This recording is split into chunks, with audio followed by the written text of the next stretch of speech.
चलिए आज हम लोग इंग्लिश पेडागोजी का बहुत ही इम्पोर्टेंट टॉपिक कंस्ट्रक्टिव अप्रोच जो कि बहुत बार बीएड फर्स्ट ईयर में 16 नंबर और बहुत बार 4 नंबर में भी पूछा गया है।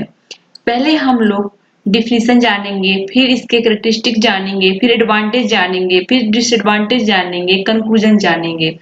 यही स्टेप होता है बीएड के कॉपी लिखने का, जिसमें कि मैं अपने आंसर्स को डिस्क्राइब की हूँ। चलिए देखते हैं हम लोग कि कंस्ट्रक्टिव अप्रोच है क्या। The constructive approach also called constructivist approach is a learning theory that से, इसको हम लोग कंस्ट्रक्टिविस्ट थ्योरी के भी नाम से जानते हैं, जो कि कहता है कि learners actively construct there on understanding and knowledge of the world through experiences and reflection. जो लर्नर हैं, जो स्टूडेंट हैं, वो खुद से अपने आइडिया को जनरेट करते हैं, अंडरस्टैंड करते हैं, अपने नॉलेज को स्पेंड करते हैं थ्रू द एक्सपीरियंस, अपने एक्सपीरियंस के आधार पे एंड रिफ्लेक्शन के आधार पे, instead of just receiving information from the teacher as in traditional learning। मतलब कि जैसे ट्रेडिशनल लर्निंग में होता था कि जो टीचर पढ़ा दिया बच्चे वही मान लिए, ऐसा नहीं होता है कंस्ट्रक्टिव अप्रोच में। इसमें क्या होता है कि बच्चे जो है अपने खुद नॉलेज को बिल्ड करते हैं, खुद नॉलेज को गेन करते हैं, खुद नॉलेज को कंस्ट्रक्ट करते हैं बाय डूइंग एक्टिविटीज, एक्टिविटी करने के द्वारा, सॉल्व प्रॉब्लम के द्वारा, एंड वर्किंग इन ग्रुप्स, और ग्रुप्स में वर्किंग करके। This approach is based on the ideas of educational theorists like Jean Piaget, Lev Vygotsky and John Dewey।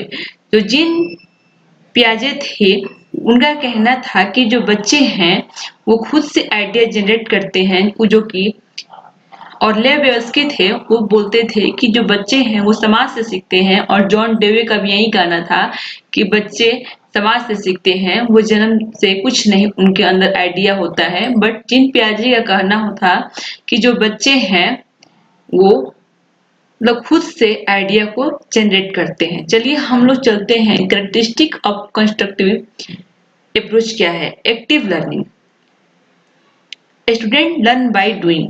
इसमें क्या होता है कि जो स्टूडेंट हैं करके सीखते हैं, थ्रू एक्सपेरिमेंट, एक्सपेरिमेंट करके, डिस्कशन करके, हैंड ऑन एक्टिविटीज करके। स्टूडेंट सेंटर्ड होता है, the focus on the student not on the teacher. Focus करता है स्टूडेंट को, न कि टीचर को। Student take responsibility for their own learning. Student responsibility लेते हैं अपने लर्निंग के लिए। Collaborative learning, group work and peer interaction are important. Students learn from each other। जो ग्रुप वर्क और peer जो इंटरेक्शन है, इसमें इम्पोर्टेंट होता है, स्टूडेंट जो है एक दूसरे से आपस में सीखते हैं।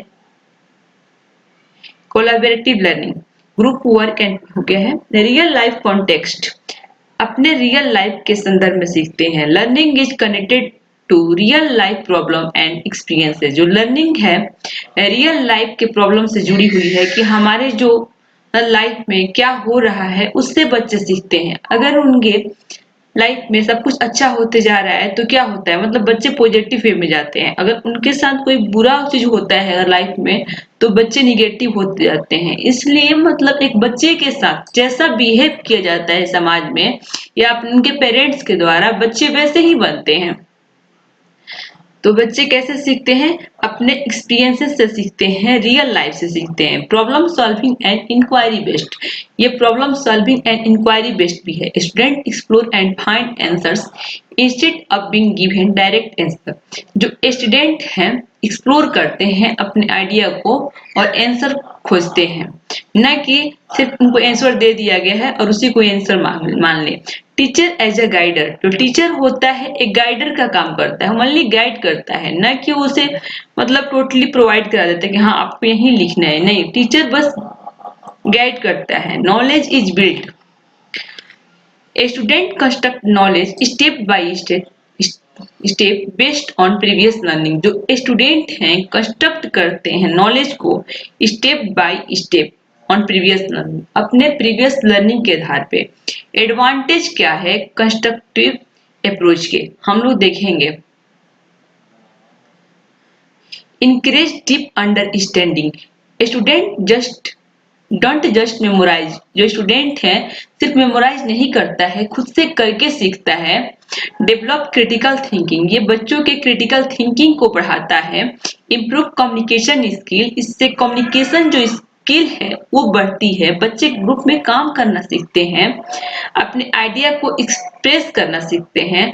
Promotes independence, student learn how to learn and important life skill.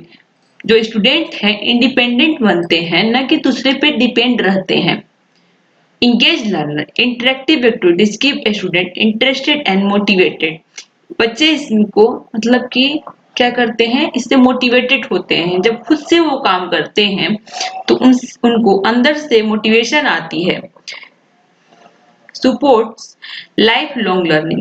Learners are encouraged to be curious and keep learning beyond school. Learner को encourage किया जाता है क्यूरियस रहने के लिए, ताकि स्कूल के बाद भी वो पॉजिटिव माइंड रह सके, अच्छे से पढ़ाई कर सके।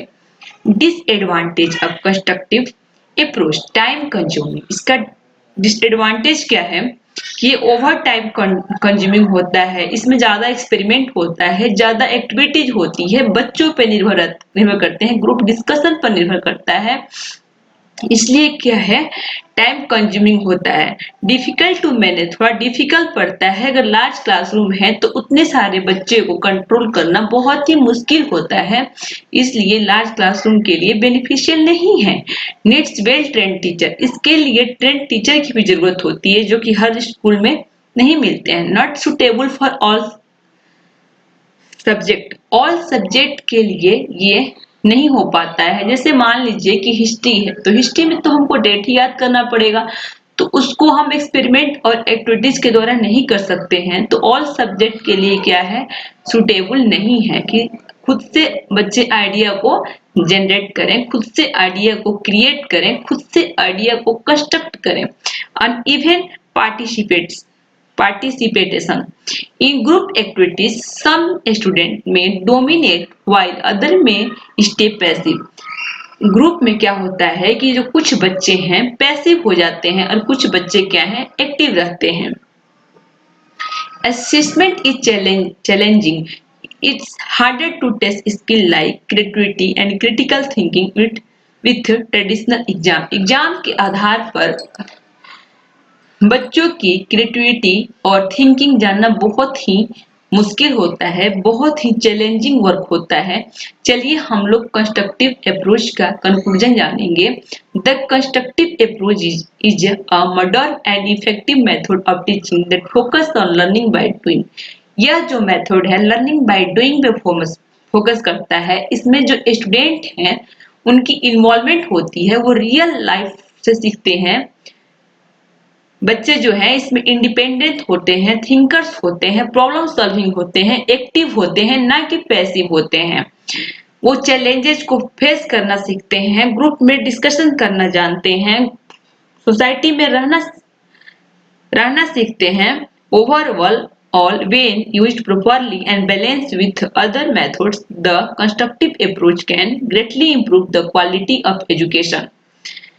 अगर प्रॉपरली बैलेंस रखा जाए, अदर मेथड को भी मतलब मिला करके यूज किया जाए दूसरे मेथड को भी, जो क्वालिटी ऑफ एजुकेशन है ज्यादा ही इम्प्रूव होगा। And help student to gain skill for life, not just for exam. Life के लिए स्किल बच्चा सीखेगा, न कि ओनली एग्जाम के लिए। Thanks a lot for viewing my video. अगर आप लोगों को मेरा वीडियो अच्छा लगता है तो please like, share and subscribe my channel, ताकि मैं मोटिवेट होकर के और भी वीडियो लाऊं। और अगर आपको किसी टॉपिक पर अदर वीडियो की जरूरत हो तो प्लीज कमेंट में बताएं कि मैं किस पे वीडियो लाऊं। थैंक्स ए लॉट, स्टे है।